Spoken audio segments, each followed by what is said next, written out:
path through the mind's mist, finding peace in the present. The rain taps softly against my window, a gentle rhythm that seems to hush the world beyond. I sit in the quiet of my living room, an old ceramic mug warm in my hands, steam curling upward like a fleeting thought.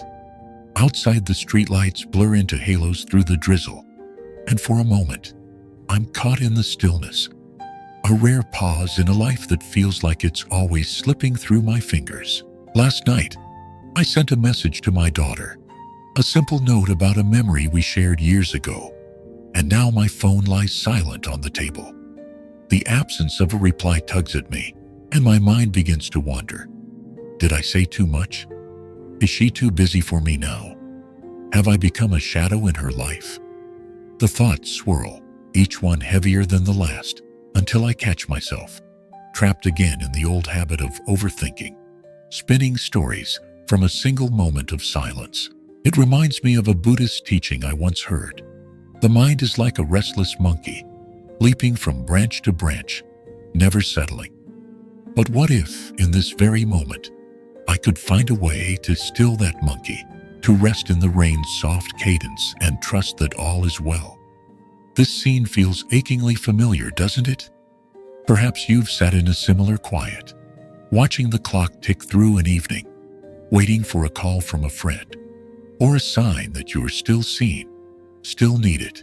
For so many of us, especially as the years deepen, the mind becomes a storyteller, weaving tales of doubt from the smallest threads, a delayed response, a fleeting glance, a memory that lingers too long.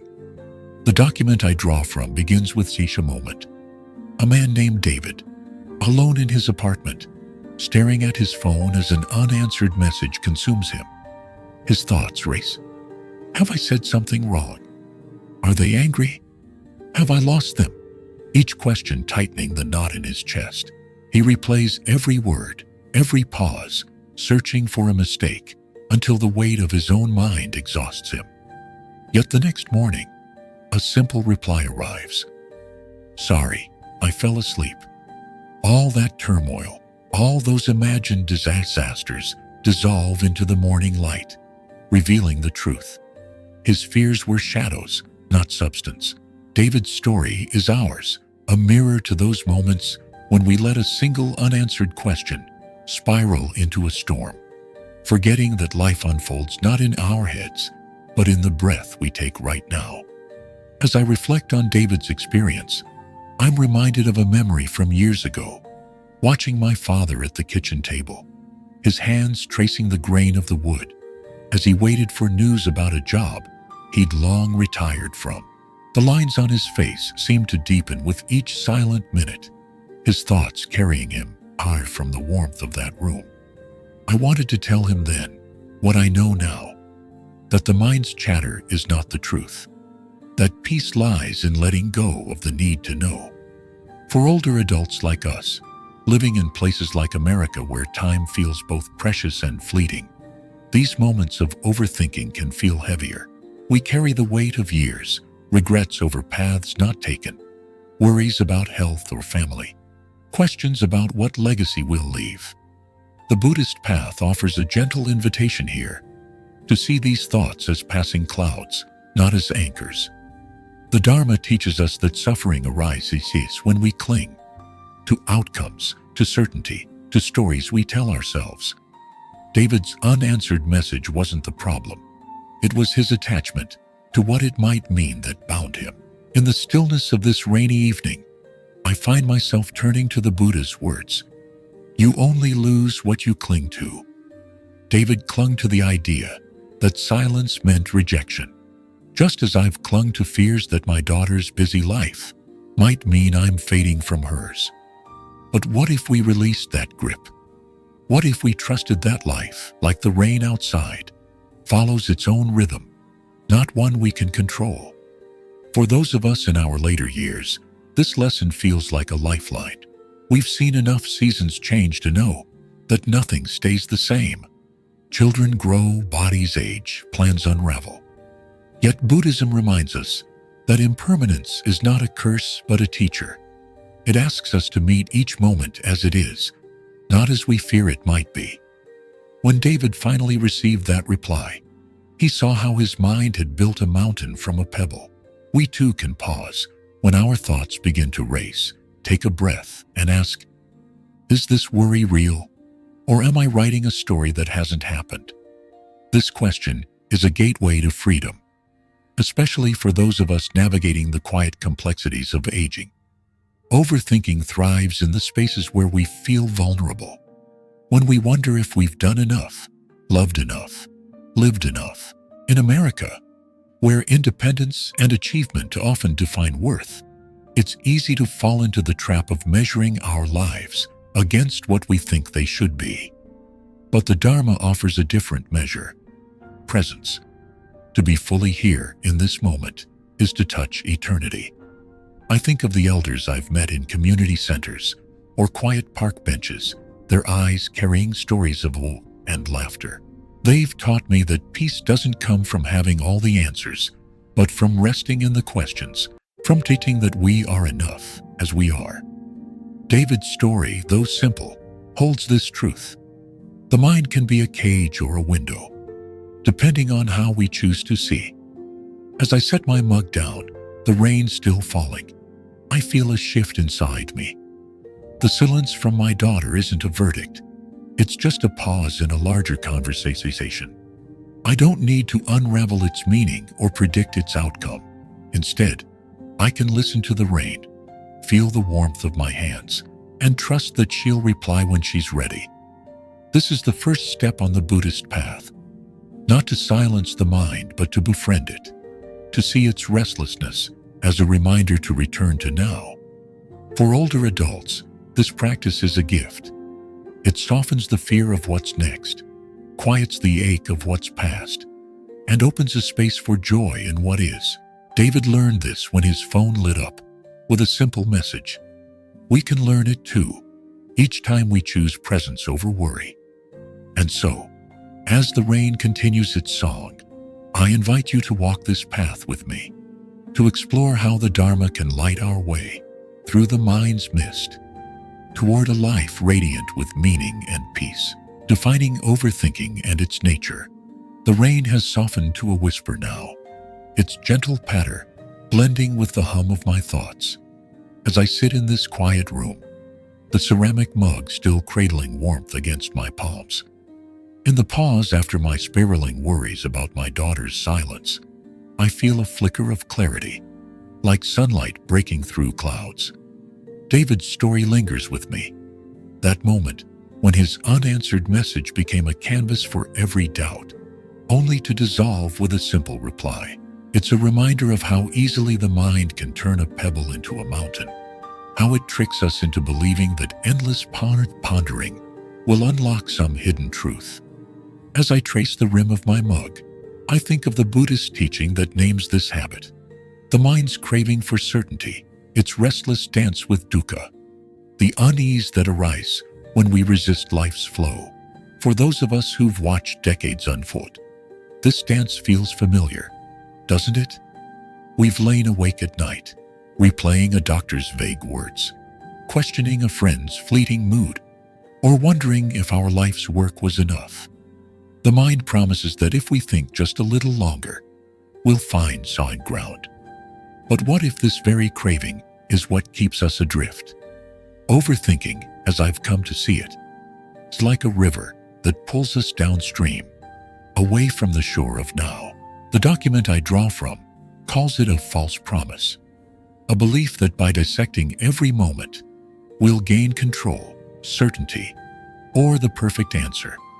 Yet in truth, it delivers only stress, doubt, and a strange paralysis that stops us from living fully.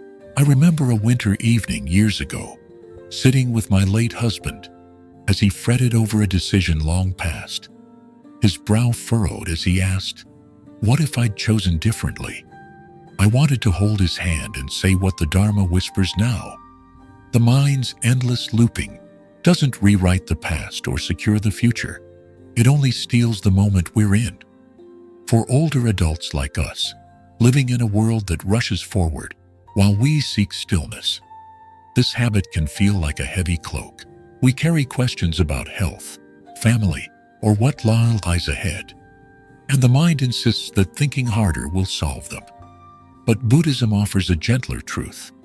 The source of our unease isn't the unanswered question. It's our attachment to needing an answer. This insight feels like a lantern in the dusk, especially for those of us navigating the tender terrain of later years. In places like America, where success is often measured by clarity and action, admitting uncertainty can feel like defeat. Yet the Buddha taught that dukkha arises from clinging to outcomes, to roles, to the illusion of control. When I worry about my daughter's silence, I'm clinging to a story that she's drifting away when she might simply be caught in her own busy life.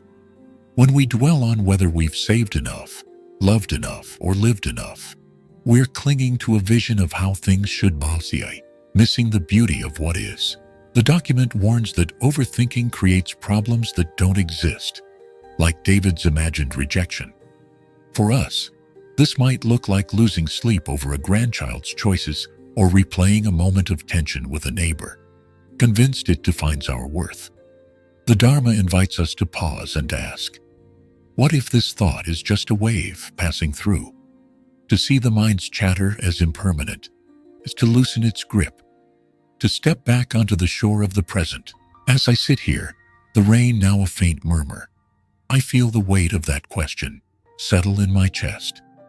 The Buddhist path doesn't ask us to balance the mind. Such a task would be like stopping the wind. Instead, it offers a practice to observe our thoughts with compassion, to recognize when they're pulling us into the river of overthinking, and to choose presence instead.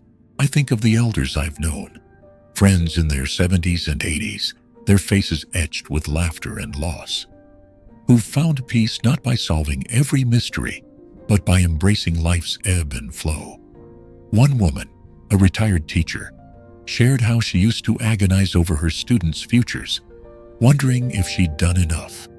Then, she learned to sit quietly each morning, breathing in on the scent of her garden, letting her worries rise and fall like leaves on the wind. She told me, I stopped trying to hold the river still. Her words echo the document's promise that by mastering the mind, we can find inner peace not through certainty, but through trust in life's unfolding. This trust is a gift for us as we stand at the crossroads of memory and possibility. Overthinking thrives in the spaces where we feel time slipping, when we fear we're losing relevance, or that our mistakes define us. But the Dharma reminds us that every moment is a new beginning. The Buddha's first noble truth acknowledges dukkha as part of life, but the second truth points to its cause, our craving for things to be other than they are. When we overthink, we're caught in this craving, believing that one more loop of analysis will bring calm. Yet calm lies in letting go, in seeing that the mind's stories are not the truth. For older adults, this practice can transform quiet evenings into sanctuaries, doctor's visits into moments of gratitude for breath, and unanswered messages into invitations to rest in faith. As I set my mug down, the steam now gone, I feel a stirring hope that by recognizing overthinking for what it is, a habit, not a master, we can reclaim the joy of simply being here, now, alive. Causes of overthinking. The rain has settled into a faint drizzle now, its rhythm a soft echo in my living room. As I sit with my cooling mug, the steam long faded. The quiet invites reflection, and I find myself circling back to that moment of worry about my daughter's unanswered message. How easily my mind spun a web of doubt from a single silence. It's humbling to see how overthinking, like a river, carries us away from the present, promising answers, but leaving us stranded in unease. The Buddhist path, with its gentle clarity, calls this dukkha, the suffering born of craving. And I'm beginning to see how my restless thoughts are not just habits, but invitations to return to now. As I lean into this insight, I wonder, what fuels this river of overthinking? Why does the mind cling so tightly to stories that bind us? The answer lies in two deep human longings: control and perfection. Roots that tangle around our hearts, especially in these later years when time feels both vast and fleeting. I think of a morning last autumn, standing in my garden as leaves fell in slow spirals, each one a reminder of life's impermanence. I'd been fretting over a decision, whether to sell the old family home, a place heavy with memories of my children's laughter and my husband's quiet presence. My mind churned. What if I regret it? What if I'm betraying the past? The more I thought, the tighter the knot grew, until I felt frozen, unable to move forward. The document I draw from names this struggle: the desire for control, a need to tame life's uncertainty by filling every gap with answers. When David waited for his message's reply, his mind raced to assume rejection, not because it was true, but because silence felt like a void he couldn't bear. For those of us who've lived long enough to see plans unravel, health falter, loved ones drift, dreams shift, this craving for control can feel like a lifeline. We want to know our children are safe, our finances secure, our legacy intact. But the Dharma whispers a truth we've glimpsed in those falling leaves. Life is a dance of change, and trying to hold it still only deepens our suffering. Buddhism teaches that clinging to control is like grasping water. It slips through, leaving us empty-handed. The Buddha's second noble truth points to this craving as the root of dukkha, and I see it now in my own life. When I worry about my daughter's silence, I'm trying to control what her response might mean, as if thinking harder could shape her heart. For older adults in places like America, where independence is a badge of honor, letting go of control can feel like surrender. We've spent decades building lives, raising families, climbing careers, weathering storms, and the idea of not knowing what's next can stir a quiet panic. Yet the Dharma offers a different strength: the courage to trust in life's flow, to see uncertainty not as a threat, but as a teacher. When I stood in that garden, I finally chose to breathe with the falling leaves, to let the decision rest until it felt clear. The house is still there, but the weight of needing to know is gone, replaced by a faith that I'll meet each step as it comes. The second root of overthinking, the document tells us, is perfectionism. A longing to make the right choice, say the right words, live the right life. I remember my mother in her final years, her hands trembling as she sorted through old letters, agonizing over whether she'd been a good enough parent. Did I give them what they needed? She'd ask, her voice stuffed with doubt. That question haunted her, not because she'd failed, she hadn't, but because she held herself to an impossible standard. Perfectionism, the document warns, breeds hesitation. As we fear mistakes we'll regret forever. David second-guessed his message, replaying every word, convinced he'd missed some perfect phrasing. For us, this might look like hesitating to reconnect with an old friend, afraid we'll say the wrong thing, or avoiding a new venture, perhaps a class, a move, a dream, because it might not turn out flawlessly. In our later years, when society often urges us to slow down, perfectionism can whisper that our time for greatness has passed, that every step must be certain to count. Yet the Buddhist path offers a liberating truth. Perfection is an illusion, and mistakes are the soil where wisdom grows. The Buddha himself walked a winding road, years of seeking, stumbling, learning, before finding enlightenment under the Bodhi tree. His teaching of the middle way reminds us to let go of extremes, to embrace our humanness rather than chase an unattainable ideal.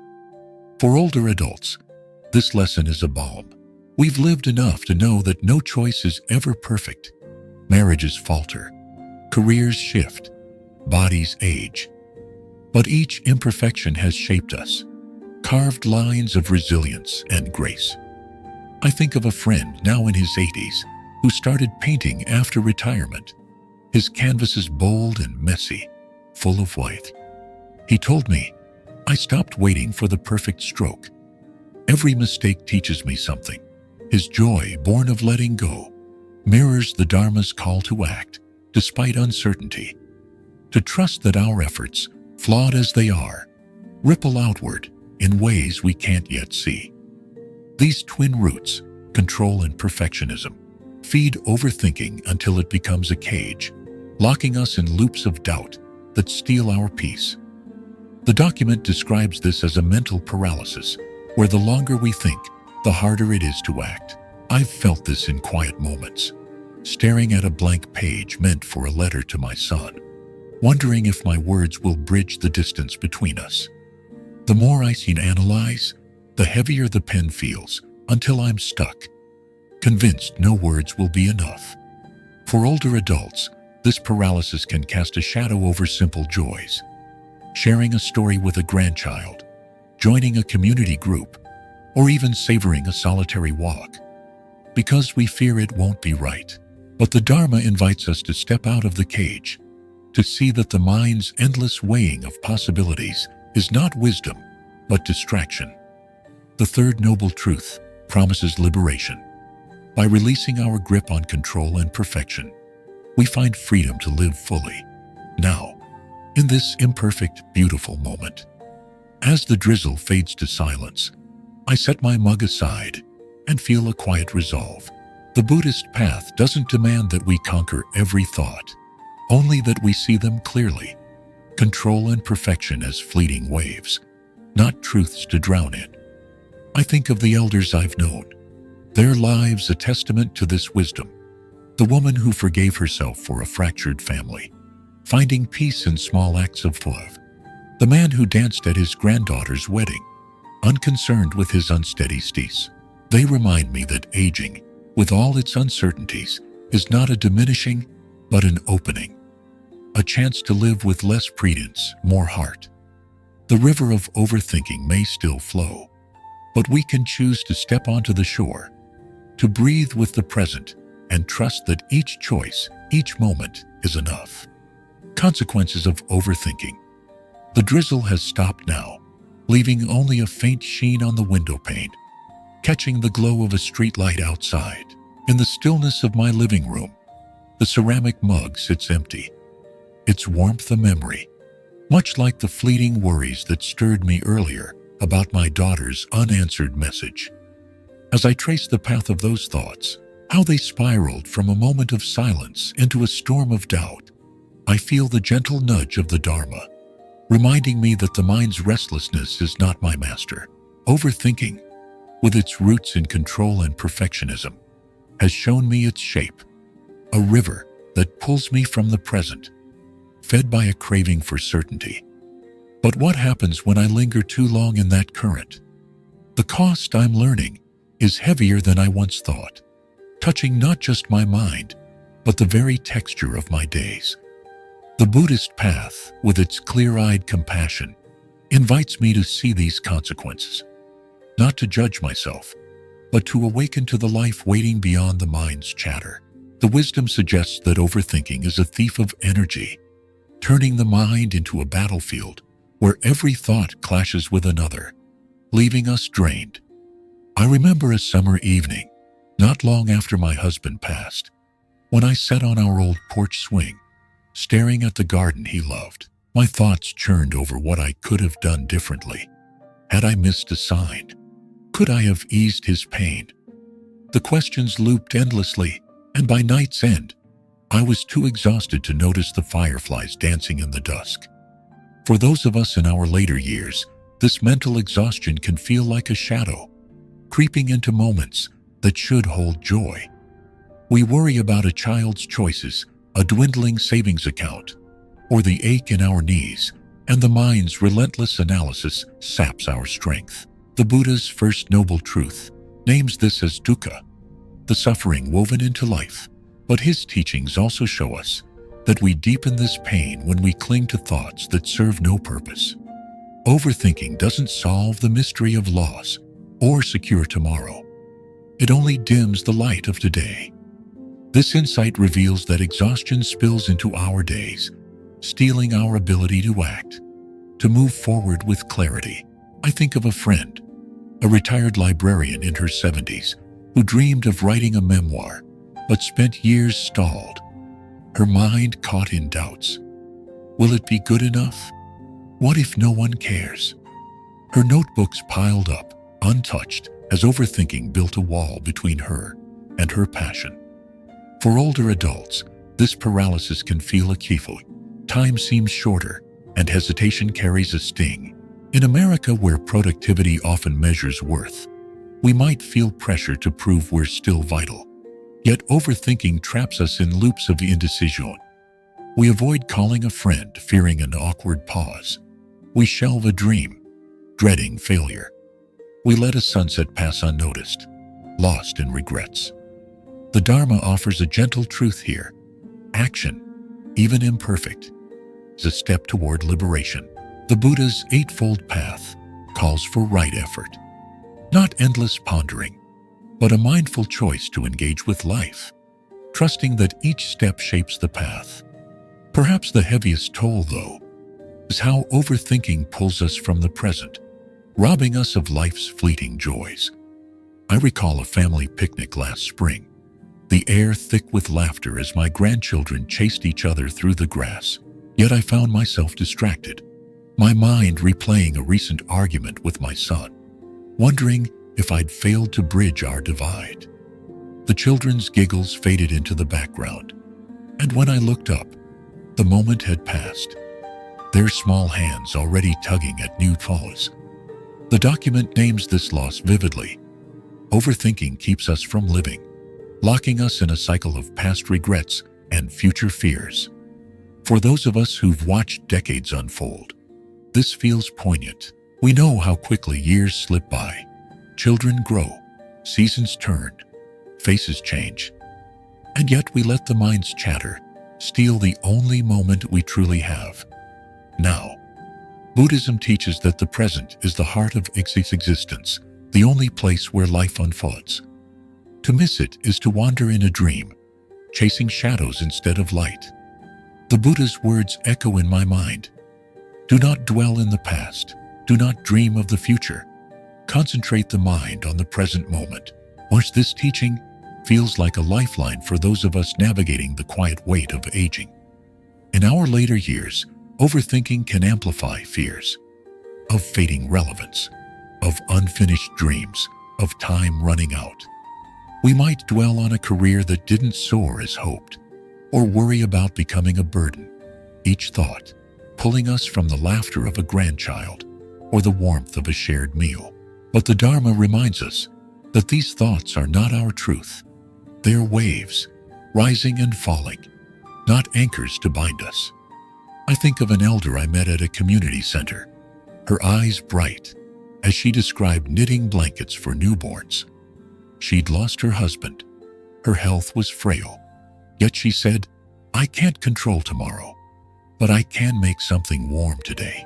Her presence, rooted in the moment, was a living sermon on the fourth noble truth. The path to freedom lies in letting go, in choosing to live fully where we stand. As I sit here, the streetlights glow now steady through the window. I feel a stirring gratitude for this insight. Overthinking's consequences, exhaustion, paralysis, lost moments, are not punishments, but signposts, pointing me back to the present. The Buddhist path doesn't ask me to erase my thoughts, only to see them clearly, as impermanent, not as chains. When I worry about my daughter's silence, I can pause, breathe, and notice the quiet beauty of this room. When I dwell on past mistakes, I can smile at the wisdom they've carved into my heart.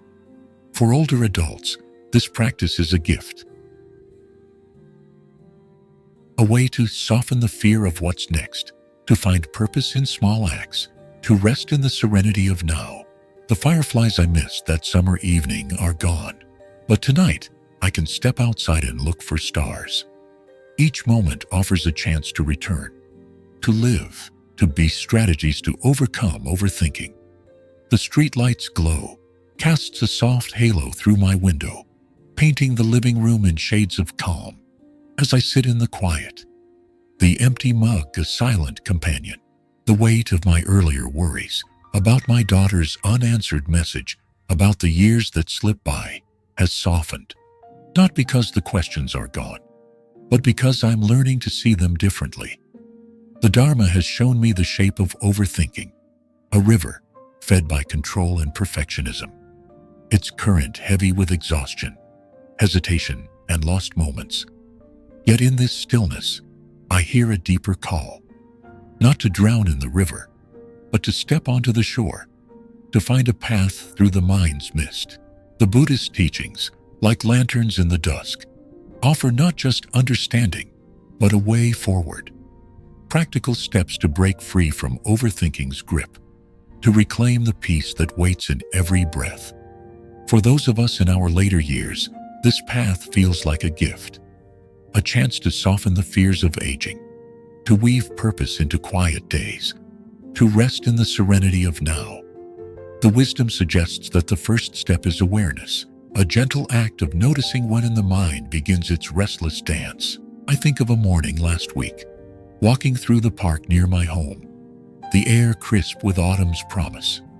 My thoughts drifted to a recent doctor's visit, replaying vague words about a test result, each loop tightening my chest. Then, a sparrow darted across my path, its wings a fleeting blur, and I paused. The Dharma teaches us to observe thoughts without clinging, to ask, is this helping me, or is it just noise? In that moment, I named my worry for what it was, unproductive chatter, and felt the knot loosen. For older adults, this awareness is a quiet power. We've lived enough to know our mind's habits, how it lingers on a grandchild's frown, a neighbor's slight, or a memory of loss. The Buddha's practice of mindfulness, part of the Eightfold Path's right mindfulness, invites us to see these thoughts as clouds passing, not as truths to hold. By catching ourselves in the act of overthinking, we open a door to freedom, choosing which thoughts to nurture and which to release. This awareness leads to a second step, focusing on what we can control, letting go of what lies beyond our reach. I recall a winter night, years ago, when a storm knocked out the power, leaving my home in darkness. I fretted over my son, driving home in the snow, my mind spinning worst-case scenarios until I was breathless. Then, I lit a candle, its flame steady in the gloom, and realized I couldn't control the storm, only my response to it. The wisdom suggests that overthinking thrives on wrestling with the uncontrollable. Health, others' choice, time's march. For those of us in our later years, this can feel daunting. We want to protect our families, secure our futures, hold back change. But the Dharma's teaching of non-attachment, rooted in the third noble truth, offers relief. Peace comes not from controlling life, but from trusting our ability to meet it. When I worry about my daughter's silence, I can choose to send her love, to tend my own heart, and trust she'll reply when ready. This shift, small as it seems, lightens the load, freeing us to live fully where we stand. Mindfulness, the next step, anchors us in the present, the only place where life truly unfolds. The wisdom suggests a simple practice: return to the breath, a tether to now. I've started doing this in quiet moments, sitting in my garden, feeling the earth beneath my feet, breathing slowly as leaves rustle overhead. Each inhale draws me back from thoughts of tomorrow's uncertainties. Each exhale releases yesterday's regrets. For older adults, this practice is a sanctuary. In America, where the rush of youth often overshadows the wisdom of age, we might feel pressure to keep up, to prove our relevance. But the Buddha taught that the present is enough. Every moment holds eternity. I think of an elder I met, a man in his 90s who tended a community plot, his hands steady as he planted seeds. He told me, "I don't know if I'll see these grow, but I feel them now." His mindfulness, a living echo of right concentration, Soften the fear of time, letting him find joy in the act itself. By breathing with intention, we too can step out of overthinking's grip, resting in the beauty of what is.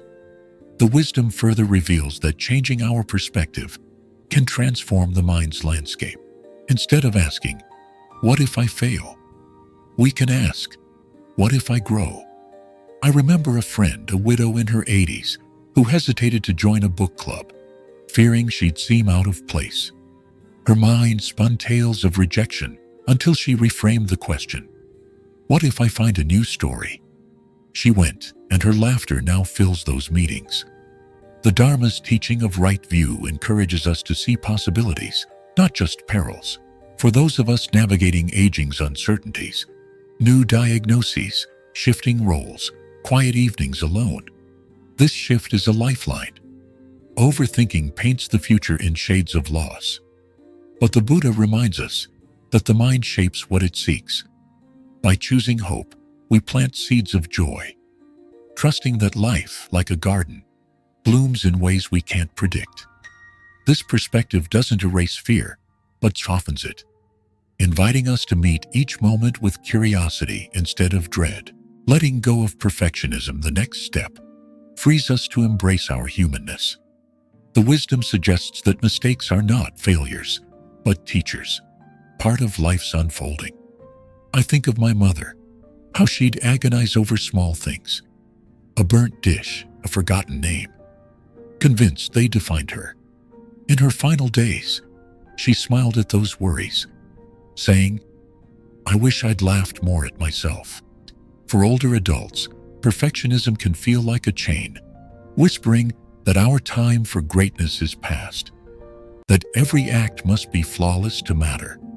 But the Dharma's middle way teaches balance, effort without obsession, care without judgment. I've started writing letters to my grandchildren, not seeking perfect words but honest ones, trusting they'll feel my love. The Buddha's journey to enlightenment was paved with missteps, each one a lesson. By releasing the need to be faultless, we open space for growth, for joy in the messy, beautiful act of living. Finally, the wisdom urges us to act, to step forward even when the path is unclear. Overthinking thrives in hesitation, but action, however small, breaks its spell. I recall a spring day, standing at my door, debating whether to visit a neighbor who'd lost her son. My mind churned. What if I say the wrong thing? Until I simply walked over, carrying a loaf of bread. We sat, shared stories, and her tearful smile was enough. For older adults, action can feel daunting. Reaching out risks rejection. Starting anew risks failure. But the Dharma's right action calls us to move with intention, trusting that each step ripples outward. The wisdom suggests a daily practice. Breathe deeply, relax the body, ask if a thought serves you, then act. Write the note, take the walk, plant the seed. This practice, rooted in mindfulness, builds a habit of presence, teaching us that life isn't in our thoughts, but in the choices we make now. As I rise from my chair, the streetlights glow a quiet guide. I feel the weight of overthinking lift, replaced by a tender resolve. The Buddhist path doesn't promise a mind without waves, only a heart that can navigate them. I think of Laozi's words, shared in the wisdom. If you are depressed, you live in the past. If you are anxious, you live in the future. If you are at peace, you live in the present.